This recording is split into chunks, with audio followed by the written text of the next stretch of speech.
Girls get to sample water, to look at water quality, look at the flora and fauna in the camps and the areas that they're outdoors. And then with the STEM initiative, we like to take it a little step further and have microscopes out and dip nets, and then they can classify the animals. We also like the water quality aspect because there's an opportunity to introduce a lot of chemistry.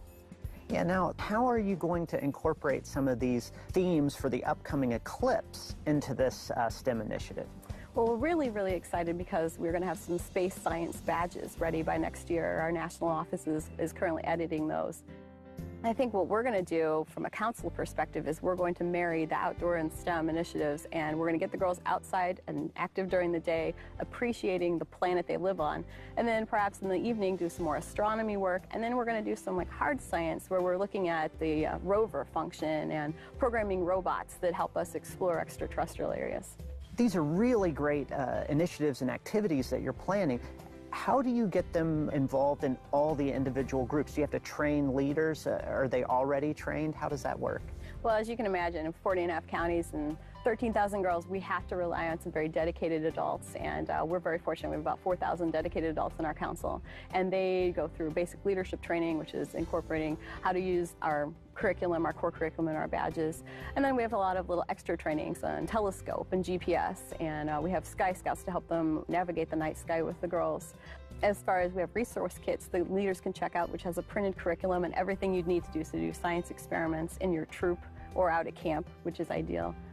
We do get to beta test a lot, which is a lot of fun. That's what we call it, right? Beta test. I got to go on the beta test this weekend. It's just fun play at work. Yeah, it's great. So a lot of times we'll test out the experiments, which makes for a very interesting kitchen scene in our core office. But it becomes a lab, right? It does. It really does. Awesome.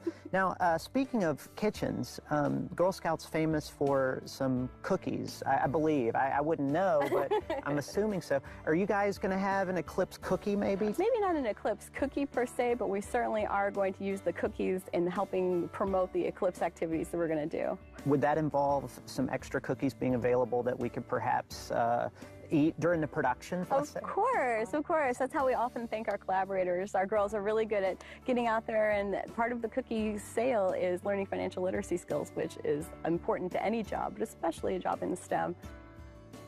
You know, Blair, I'm really glad you had a chance to interview Emily, because education, especially at the kids that age, it's extremely important to understand the science aspects of it.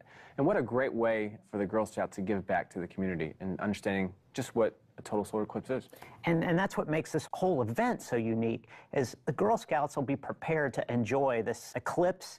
And maybe some of them will be able to enjoy the one in 2024, 7 years later as well, but it's such a unique event.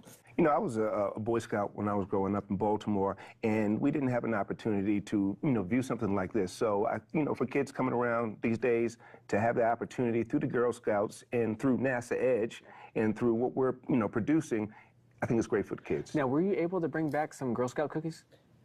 No comment. But you know what? It's also interesting that it's not even just stopping at the Girl Scouts. Right. One of the cool things about an event like this that we know about so far in advance is there's lots of citizen science going on. And one of the things that I'm really interested in is the Citizen Kate experiment, where they're actually going to use telescopes across the country to gather data about the eclipse. And I had a chance to sit down with Matt Penn, who's organizing the event, to find out exactly what's behind Citizen Kate. Now, Matt, you're working on a very cool project for the eclipse called Citizen Kate. Tell me all about it. Right, so the Citizen Continental America Telescopic Eclipse Experiment